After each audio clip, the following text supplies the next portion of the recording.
dependent on the following. He's basically saying that the next things we're talking about here, your salah is not valid without them, meaning that they must be present during the entire duration of your prayer. Okay? They must be present during the entire duration of your prayer. Okay?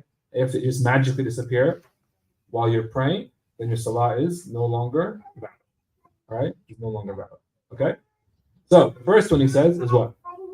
He says, awareness of the entrance of the time, either with certainty or because of working it out, or an overwhelmingly strong supposition, because if you make salah with doubt, it is not a valid prayer.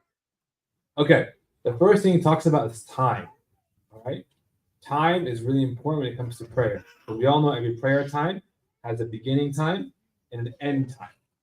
You can't just pray unless you know the prayer time has come in. If someone's like, "So pray dhuhr now, get busy later, gotta go shopping, gotta make lunch, got this going on, got that going on, I'll just do it now."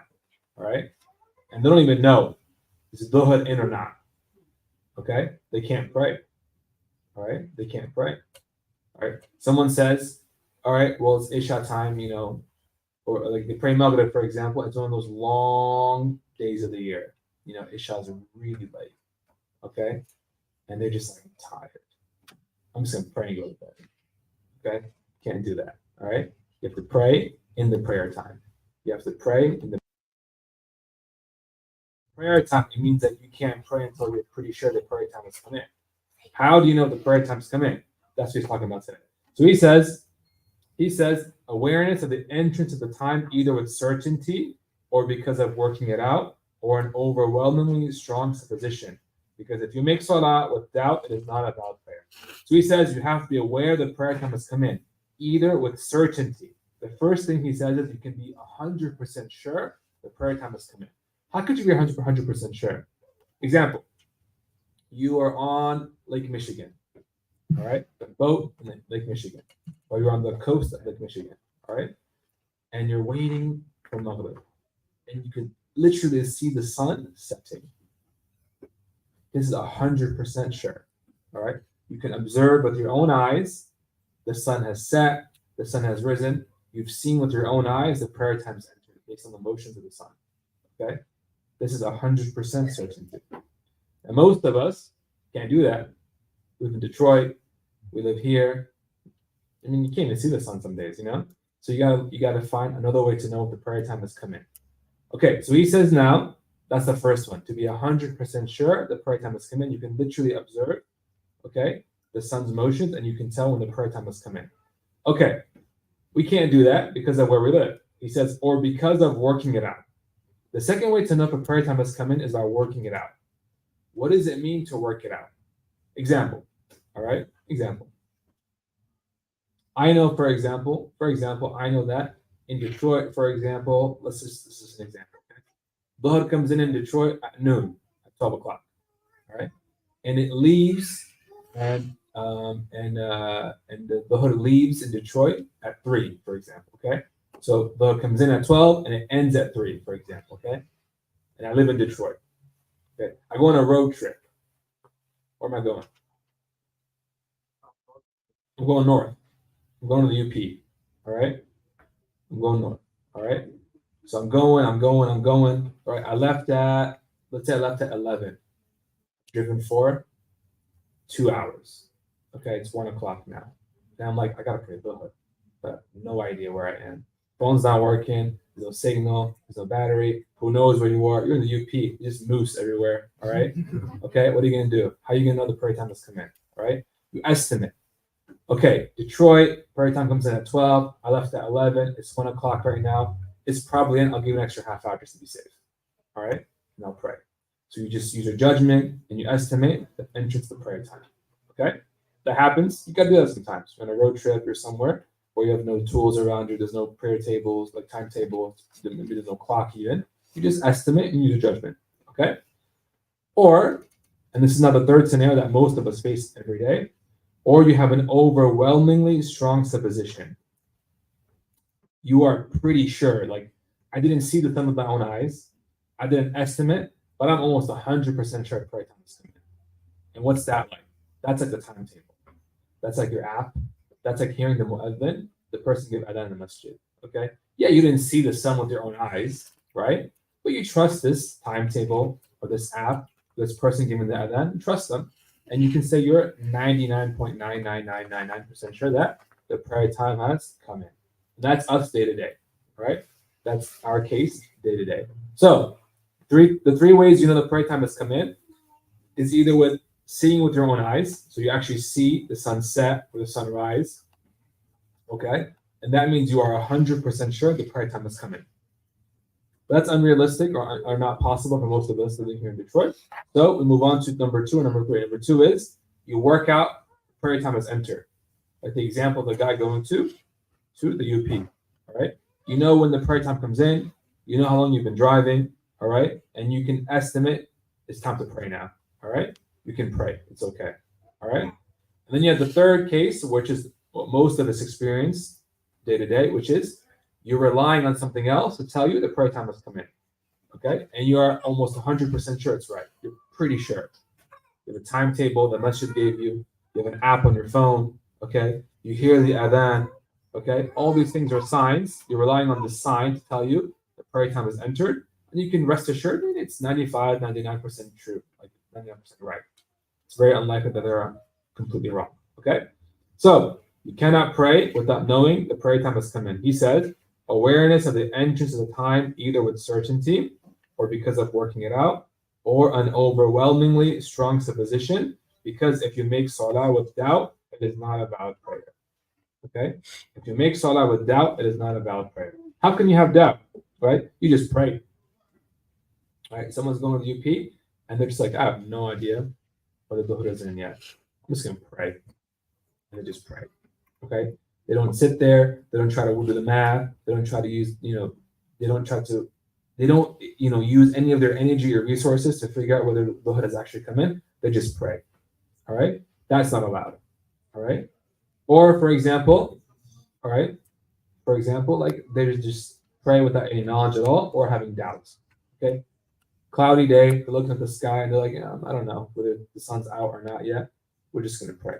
Point is, either you rely on your own two eyes, what have you seen, or you work out, you estimate based on your experience in math or something to figure out what the time has come in, or you rely on something else that's trustworthy, like a prayer timetable from masjid, your app, or the adhan of the masjid. Okay, so these are the ways we know that your prayer has come in. Okay, your prayer time has come in, and you must make sure your salah is in the prayer time.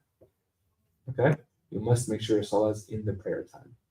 Okay, you must make sure your salah is in the prayer time. Go ahead. What's the legal definition of sunrise and sunset? Because I've heard from that the time on the app is like the scientific sunrise, so specifically for Maghrib, and there's So the brother's asking, he said, how do we as Muslims define sunrise and sunset? Because he's heard that the apps sometimes they are relying on astronomical or scientific sunrise and sunset, and there might be discrepancy or difference between what we believe to be sunrise and what they're seeing as sunrise. So to sum it up, for Maghrib, sunset, we consider Maghrib to have entered and sun to have set if the entire disk of the sun is below the horizon. Okay? The entire disk of the sun must be below the horizon. So you have the horizon, okay? And the entire disk of the sun must go below the horizon. All right? That is sunset for us. Okay? Sunrise, which is what? Are you talking about when Fajr comes in or when Fajr ends? both. Both. Does it cover prayer times in here? Let me check.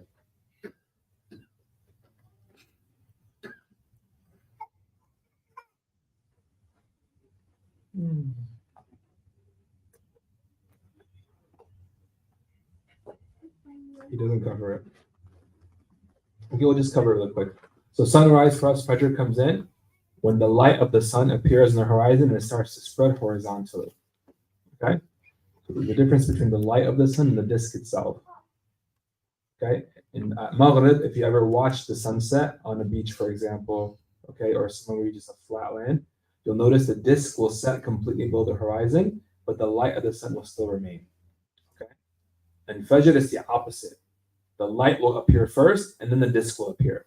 So when the light of the sun appears and it begins to spread horizontally, that's when Fajr has come in.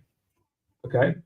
And then when the disk begins to appear, as soon as the disk begins to appear, not the entire disk, as long as some of it appears, Fajr has ended. Okay? So, and Maghrib, we said Maghrib enters with the disk completely setting and there's still light remaining. Okay? But in Fajr comes in by light appearing and spreading horizontally, and then it ends by the moment some of the disk becomes visible above the horizon. So that was your question regarding sunrise and sunset.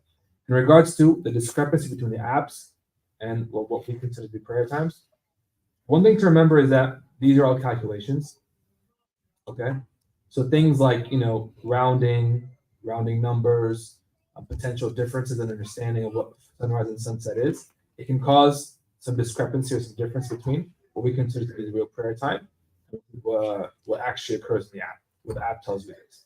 There are stories, like there are people who have told us that, for example, they'll be on Lake Michigan and the app tells them it's sunset, but they can still see the sun in front of them and it hasn't quite set yet. Okay, all that really means is that look at your app, look at the time it tells you, and just add a few extra minutes to be safe. All right, just to account for potential like rounding errors, okay, miscalculations in the app, or just to be safe, just add a few extra minutes, okay, to whatever the app tells you to be safe. All right, that's it. All right, that's it. Okay. Okay, so that is regarding prayer times. Prayer times. Okay, so we said you have to pray in the prayer time. Then he says the second thing you have to do to make sure salah is valid is you have to know which way the qibla is. You cannot just pray into any which direction. Okay, someone just says, "Well, I'm in the UP. Think but moose. Allahu Akbar, praying that way." All right, doesn't count. All right, you have to somehow use your skills to at least try to guess where the qibla is. Okay, you're on the road, you pulled over. Okay, you're like, well, I'm going on 75 North, and generally the qibla is about northeast in Michigan. Alas, northeast is about that way. That's enough. Pray in that direction. Okay, that's enough. If you have a compass and you know how to use a compass, or you have an app on your phone that you can use, you can get even more detail than that. But it's enough just to use your resources and whatever you're able to, just think it out and try to figure out which way is the qibla. Okay, you can't just pray to any direction and hope that it's right. Okay, now for a lot of us day to day, what are we depending on? The masjid, right?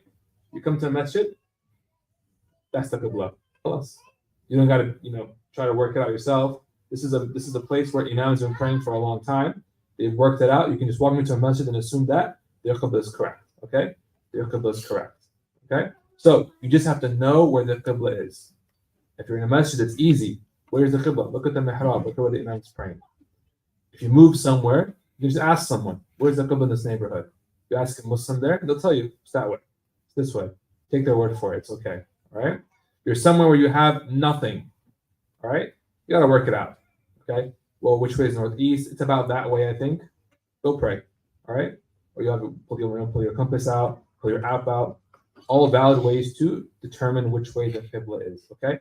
But you cannot just pray to any which way direction, hope you're right.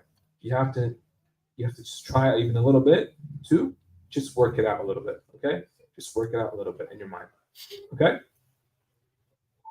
Taban, this is if you are far from the Kaaba. If you're somewhere where you can see the Kaaba, life is easy.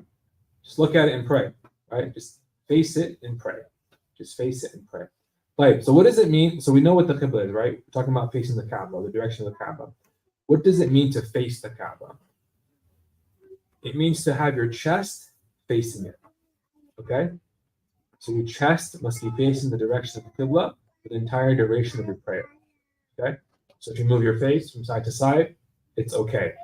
You shouldn't do that. I mean, you should stay focused while you're praying. But hypothetically, okay, someone's praying at home, or even the Al-Rahma, okay, and their kids are with them, they hear a loud bang, and they're worried for their kids. They just do that.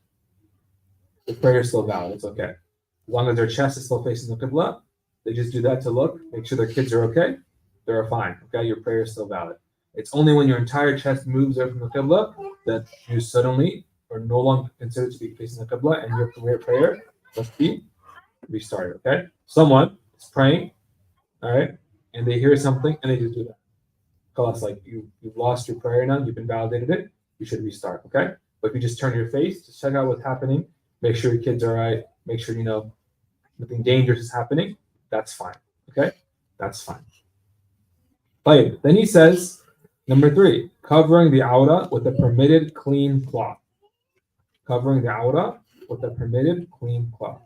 Okay, so the next condition for prayer is to make sure your nakedness is covered. Your nakedness is called aura in Arabic. Aura, basically, it's the part of your body you must cover for prayer. Okay, the part of your body you must cover for prayer. For a man, that's your navel to your knees. Your navel to your knees. Okay, you have to make sure your navel to your knees is covered while you pray. Okay, for a woman, while she's praying, it's her entire body except her hands. So her hands up until her wrists and her face. Okay, she must cover her entire body while she prays except her face and her hands. Okay, so that's what aura means. For a man, from his navel to his knee, and from a woman, everything except her face and her hands. Yeah.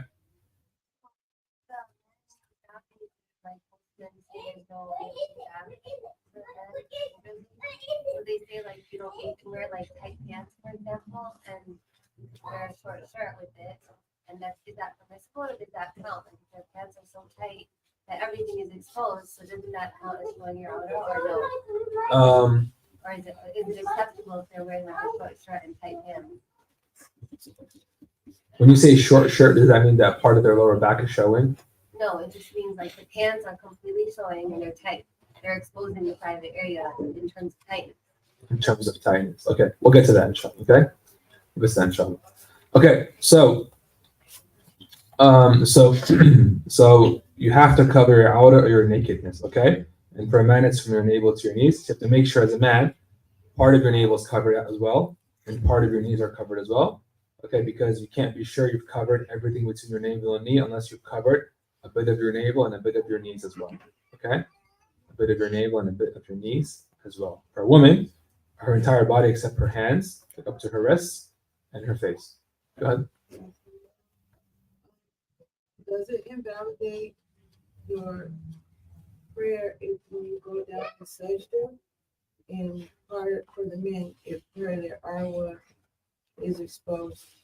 Yeah, so she's asking you a great question. She says that if someone's praying and part of their outer showing, so a lot of times what happens is they go into pray, they go into sajda, and then the part of the lower back shows. Because when you go into prostration, your shirt will lift a little bit, depending on what you wear, and part of your lower back shows. If that's part of your outer shows, then your prayer is invalid. Your prayer is invalid. Or for example, you're wearing shorts while you pray, and it comes up a bit during part of your salah. Your aura is invalid, or your salah is invalid. Okay. Likewise, for a woman, for example, let's say she's praying, and her sleeve drops while she's praying, exposes part of her arm. Her prayer is invalid. Okay. Or like her foot peeks out. Let's say like she got a hole in her socks. Okay. Her prayer is invalid. Okay. So in summary, make sure what we just described for a man between navel and knee, and for a woman, her entire body minus her face and her hands is completely covered during salah. And when we say face for a woman, we mean everything you have to wash during wudu. Okay? So if sometimes women have long hair, right? You'll have hair on her forehead. Make sure you tuck your hair in, okay? And make sure everything is tight, okay, before you pray. Okay? So, like, for example, if like maybe the woman went down in ruku and her scarf fell for a second, she couldn't hurry up and put it back. If any part of her was exposed, she would have to remake it. If 1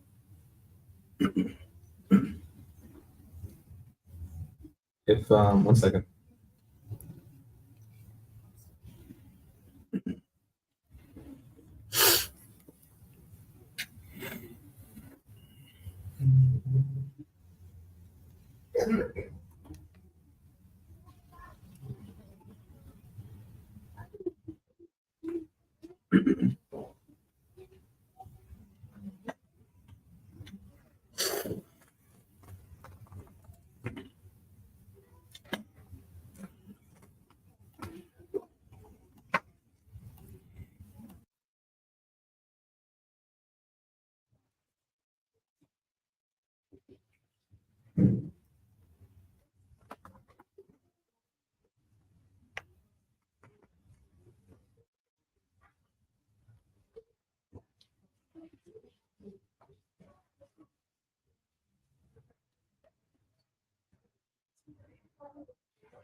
I'll get to your question in the class, okay? Yeah, go ahead. If while a woman is praying, if Mhm. her sleeve raise up a little bit, would that break prayer? So similar to her question. Yeah. Oh, No, 1 second, I'll get to it. Go ahead. Okay, so I have two questions. Mhm. Does it invalidate the prayer line if a person, their individual prayers invalid? Does it affect the line? Oh, you mean the whole congregation? Yeah. Yeah. So she's asking if someone's prayer is invalid and they're praying in congregation. Let's say, you know, praying with your family at home or the masjid or something. No, as long as if one person in the row, if their prayer is invalid, everyone else in the row, their prayer is okay. Okay.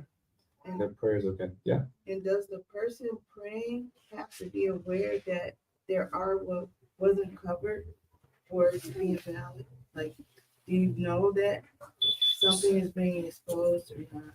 So you're saying, do you have to know something's exposed to know that your prayer is invalid? Yeah. So if you're not aware that something's exposed, your prayer is okay. But if you started your prayer and it's fine, right? Okay. You start your prayer and you're sure everything's covered, and you start praying. Okay.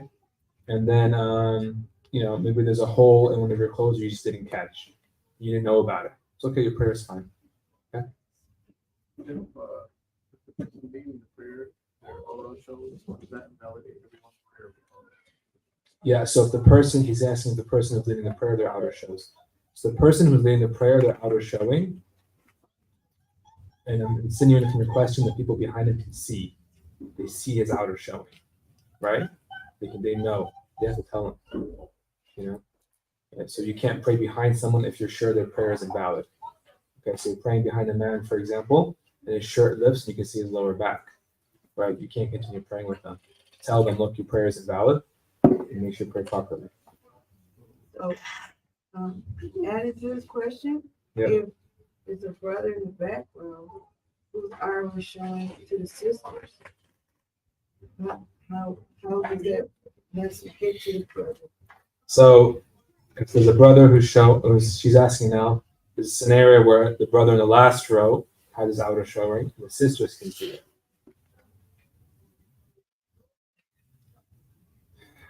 Yeah. So in that case, if someone can tell him, if someone is able to relay the message in a wide and beautiful way, they can do that. Otherwise, there are opinions that would that say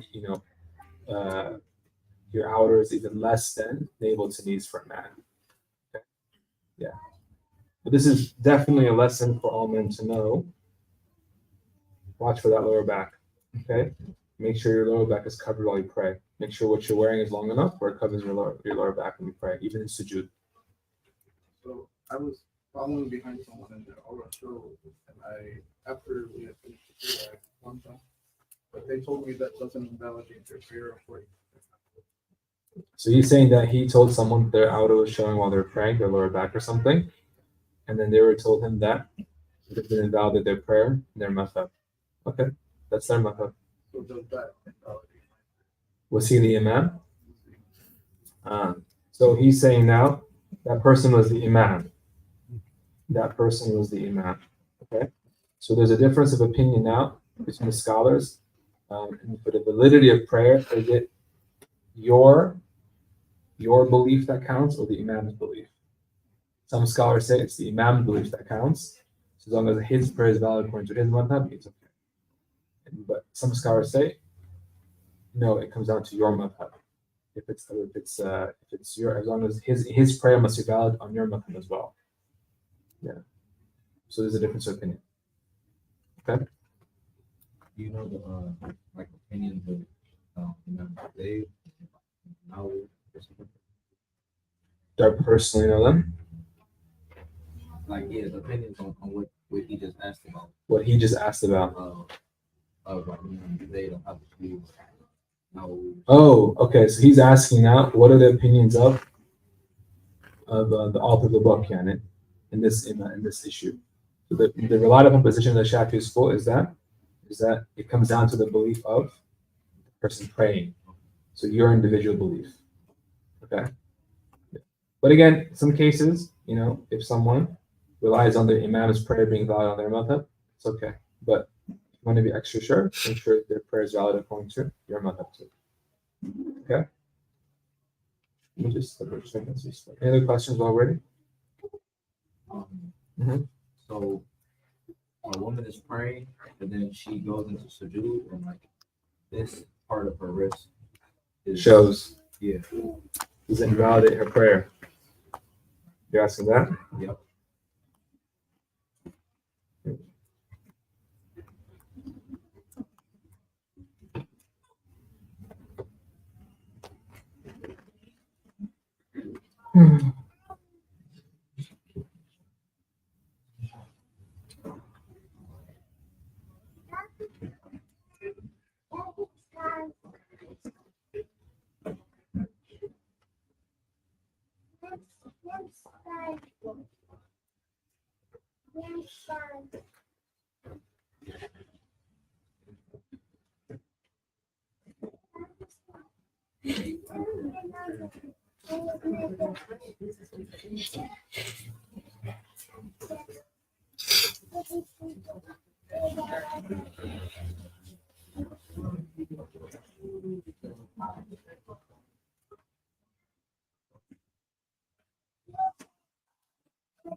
I'm free. Go look at your shot.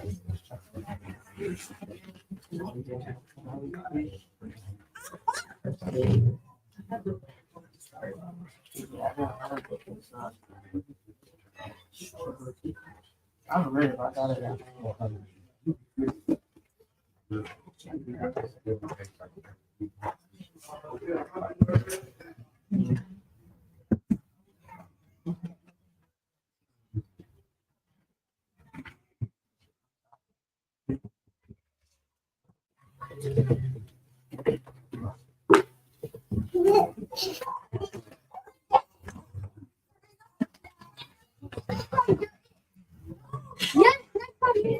Okay.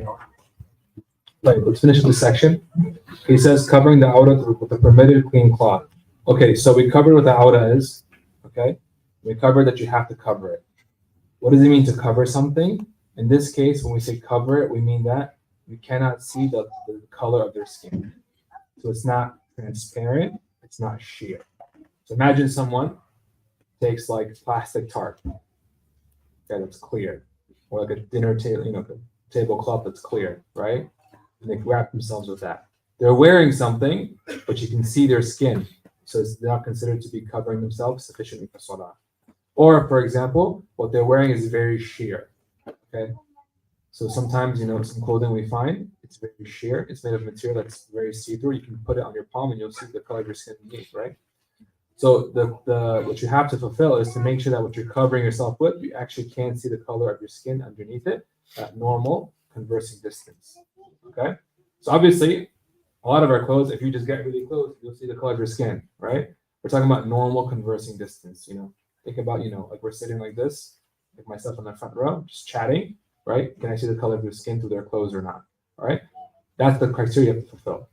You have to actually be wearing something, and that thing makes the color of your skin undetectable to someone who's watching you at normal conversing distance.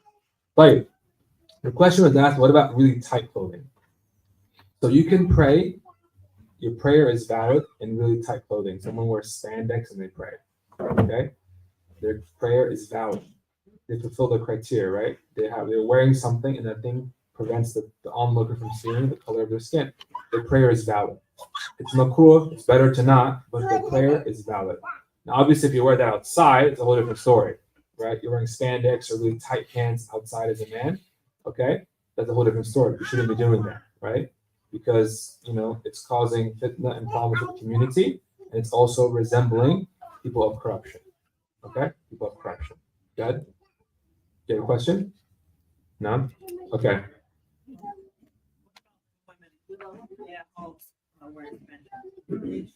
Yes. So if a woman wears tights at home, like she wants to wear something tight at home, she can, okay, as long as what she's wearing wouldn't cause fitna or problems in the house. So for example, just be aware of who's at home and who can see you. Okay?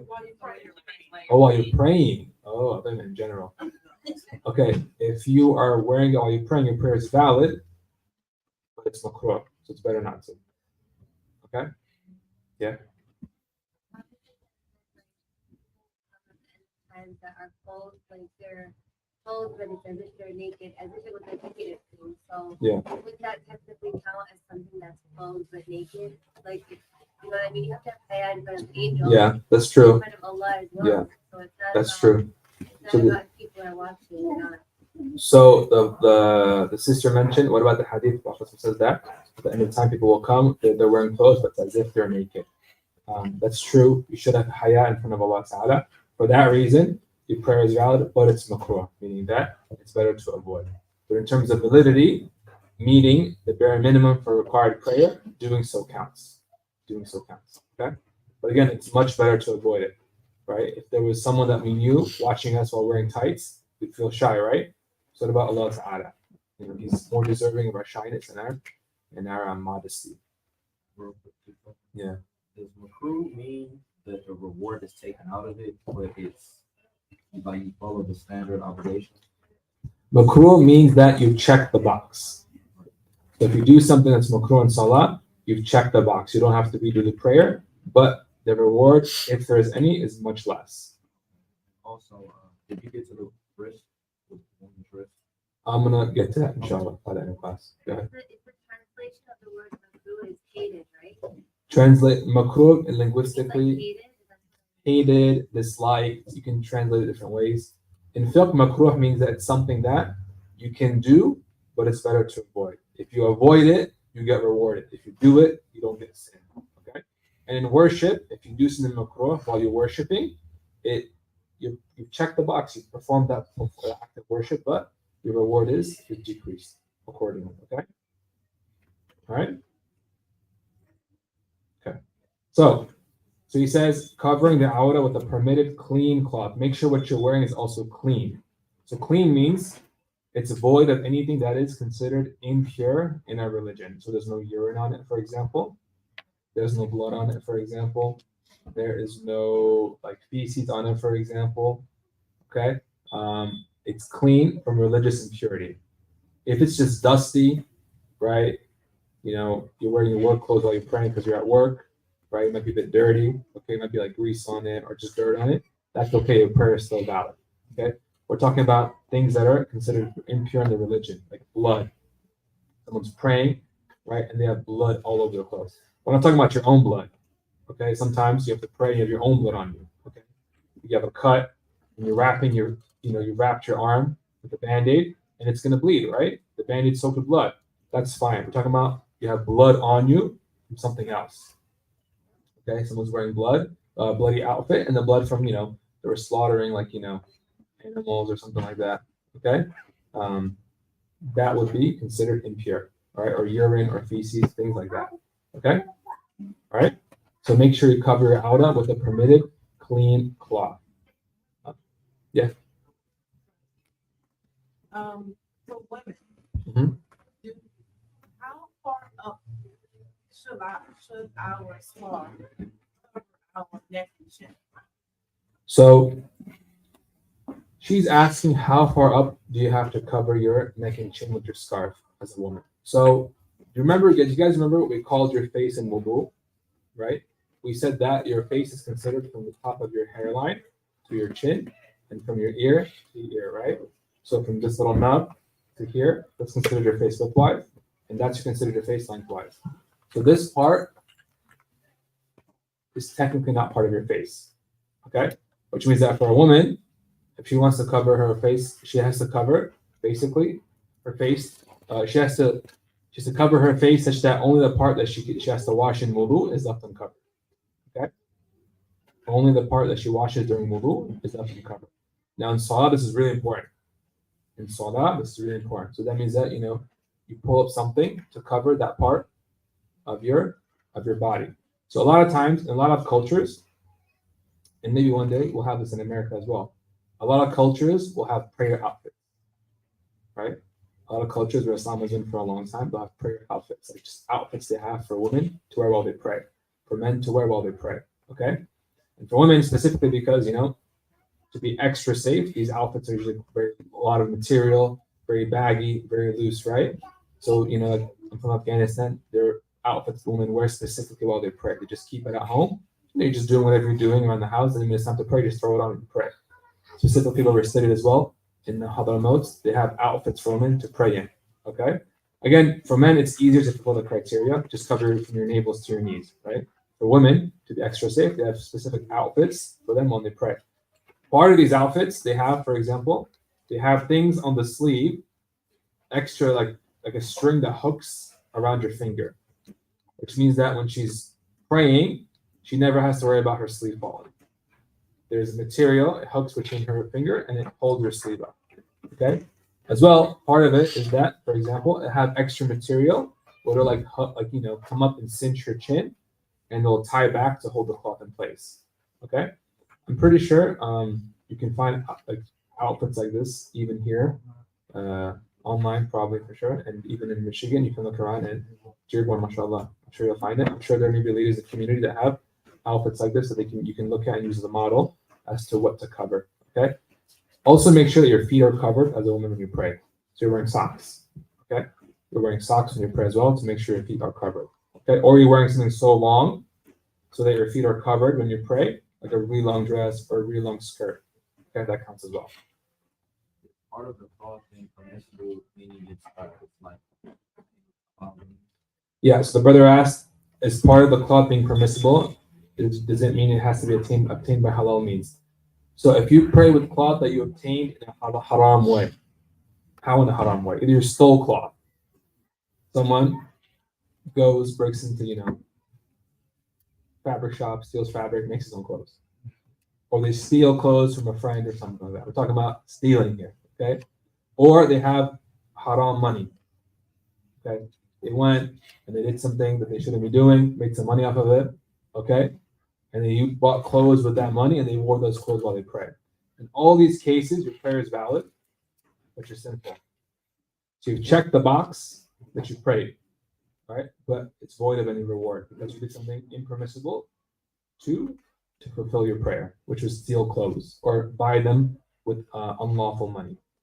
Case that in this case, do we still apply certainty isn't removed by doubt if one is not sure, like that a whole heap of clothes came from a time period where one was having halal, having haram income. Yeah, so brother asking, what about if someone is not sure whether their clothes are bought with haram income or not, right? Yeah, exactly. As long as you are not 100% sure if these clothes are bought with haram income, the specific article of clothing, certainty is not left by doubt, okay? All right? Okay? I had a question when you about a past thing that you mentioned about facing the Qibla. Okay. What's considered excess movement in Salah that it would break your Salah? Excess movement in Salah. So he's asking about what's considered excess movement in Salah, which that would break your prayer. That's also something not mentioned in this book, I don't think. I think there's that. Yeah, it'll come. There's a section on what invalidates your Salah. Okay. It'll come there, okay? Any other questions? Let us know hand.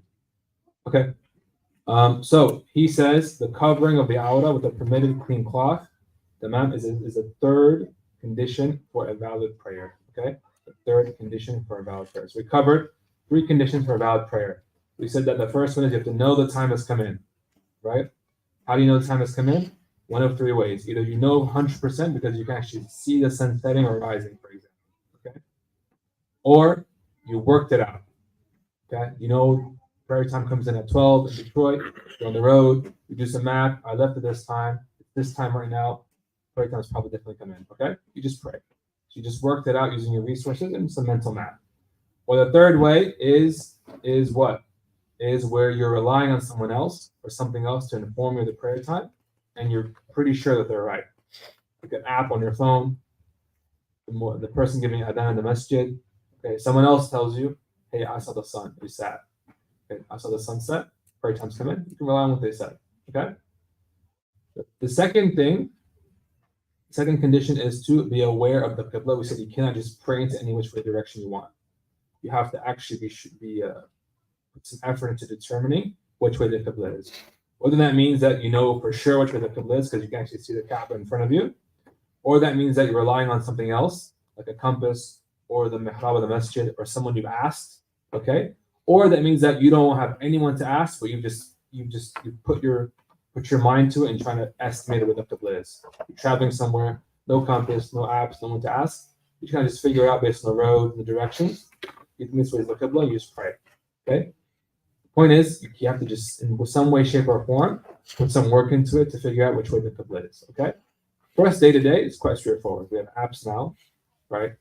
MashaAllah, Detroit, so many Muslims, right?